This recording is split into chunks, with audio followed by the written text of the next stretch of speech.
Let's talk about team teaching with the assistant teacher really only being responsible for one student. When we think about team teaching, we always have to think about school-wide expectations. Now, every school doesn't have these defined expectations, which is disappointing. And what does that mean? That the school has set behavioral expectations that allows the entire school to function the same way of students in being safe, respectful, and responsible. So if that doesn't exist school-wide, then each class should create their own expectations. And this isn't really what I recommend as being the ideal standard or the ideal process, but we do have two teachers, or a teacher and assistant, in the same class, in the same structure, cohabitating together, working off of the lead teacher's instruction, but they have to have some sort of coordinated effort to make sure there's management among the behavior and the performance of all the students. And why is that? Because if you have two teachers, or a teacher and assistant, if they're not on the same page, they themselves could inadvertently provoke a lack of management among the students in itself. So let's talk about that. It is the lead teacher's responsibility. It's the lead teacher's class. And the lead teacher has to be responsible for establishing what those expectations are. Under no circumstance should the assistant or the one-on-one for a student start to dictate what the culture and climate is or should be for that class. It's the lead teacher's class. So to move forward, the lead teacher should establish what the culture is of that class. Now, in the perfect world, the entire school is built on that culture, but I can't expect that exists everywhere. I'm building those programs all over the world constantly because they just don't exist, where everyone is on the same page trying to achieve those same goals. So the lead teacher establishes, hey, we're going to have a safe, responsible, and respectful culture. What does that mean? You know, that students are going to raise their hands. Students are going to be kind to each other. Students are going to wait their turn. Students are going to say please and thank you. Students are going to walk in, sit down, then take their books out. They're not going to circle around the room and talk to their buddies before they're told that they need to sit down. Students will wait to be called on.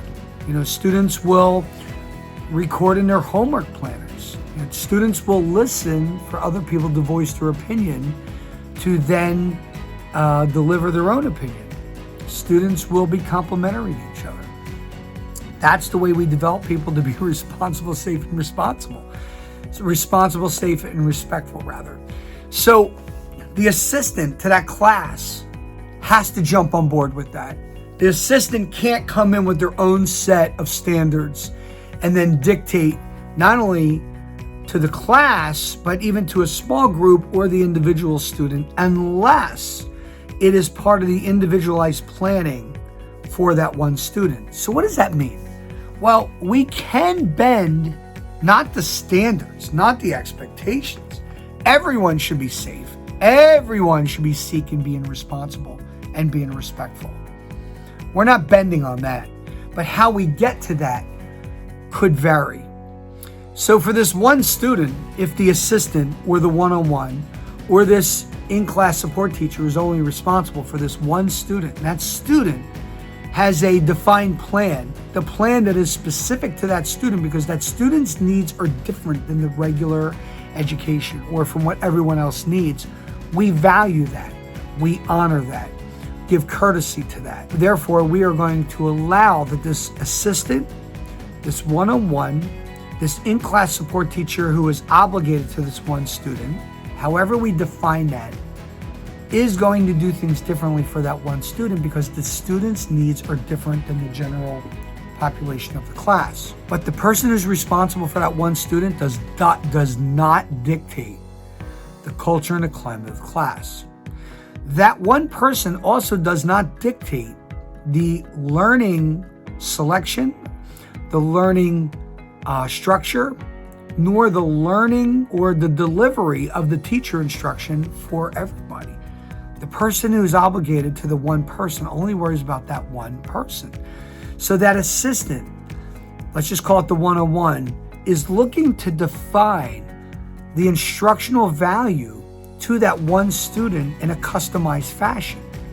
Now that can be done so many different ways, and we're going to get into this, and you can follow other videos that will talk about differentiated instruction and a number of other things. But we're just talking about responsibility of being or catering to this one student. So the lead teacher delivers the information, and the one-on-one is looking to differentiate the information so this one student gets it. Now, this one-on-one could be there for behavioral issues, emotional issues, physical issues, intellectual issues. So we have to really understand what that is. And the instructional value has to cater to whatever those issues are.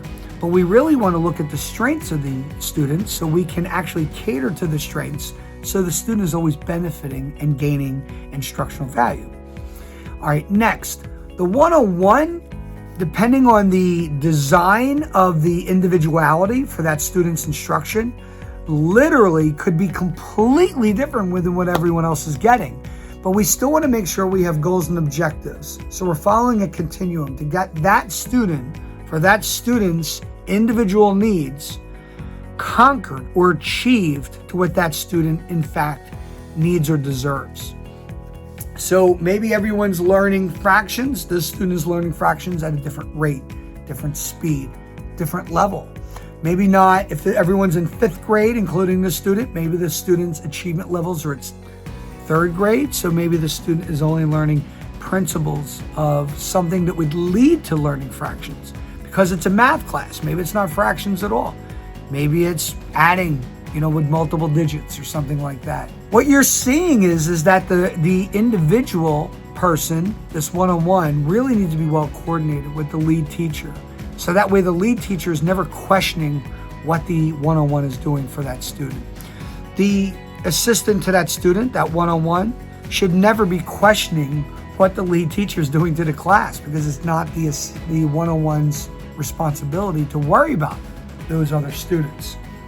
This relationship doesn't have to be a marriage, but it does have to be respectful.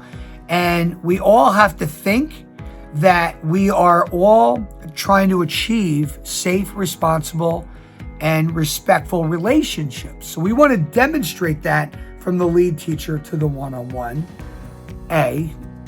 B, we also want to make sure that there's no interruption to the general population's instruction or the one student who needs individualized instruction, because there's a difference between the lead teacher and the one-on-one. And then lastly, definitely want to make sure that the student who is receiving one-on-one gets continuous instruction, or in what I call instructional value, ongoing, so that student constantly gets what he or she needs. All of this is best implemented when the lead teacher is grooming the one-on-one to know exactly how that class runs. Then the one-on-one has his or her own way of making sure, now that the one-on-one knows how the lead teacher functions, on how to build the instructional value for the student who needs the one-on-one. Then lastly, after the class is over, the one-on-one and the lead teacher get back together to talk about what they could do in addition, what they could do instead, to benefit not only all the students in the class, but the student who is deserving of the one-on-one. That is called the reflection period. That is so important. We have to take in consideration that different things can happen unexpectedly, whether it's a fire drill or it's, kids just acting like kids and people and being in competition or students getting annoyed with each other. These things come up, and the lead teacher and the one-on-one have to be prepared for that. That means we have to avoid not being prepared ahead of time. We have to avoid trying to wing things at the last second. We have to avoid not having the materials in real time ready to be presented for both the regular students and the one student who's deserving of the one-on-one. So when you can see that this is a respectful relationship that is just very well planned out with the lead teacher and the one-on-one. In summary, in conclusion of all this, When the lead teacher and the one-on-one are having their reflection period to talk about, hey, this is what we can do in addition, this is what we can do differently, this is what we can do proactively, we also have to celebrate as the lead teacher and the one-on-one of what's working. If we're only talking about what still needs to be done, what hasn't worked, it actually disturbs the relationship. Respectful. Doesn't have to be overly sincere, but we have to tolerate each other because it is the lead teacher's class. The one-on-one is obligated to be there for the student who deserves and is entitled to the one-on-one, but this ongoing relationship has to be somewhat celebratory where we can at least feel achieved and high-five each other for pulling this off, because we do have a one-on-one who is in someone else's territory, which could feel uncomfortable to the lead teacher. The lead teacher has to at least deliver some appreciation to the one-on-one, because if it wasn't for that one-on-one, think about how complicated, difficult, and stressed the lead teacher would be trying to meet the demands of the student who needs a one-on-one. So this relationship of being safe, respectful, and responsible is not just among the whole class. It's between the lead teacher and the one-on-one as well. So hopefully that was helpful for you guys, and good luck, and continue to follow these videos so we can continue to build the educational value of all of our students.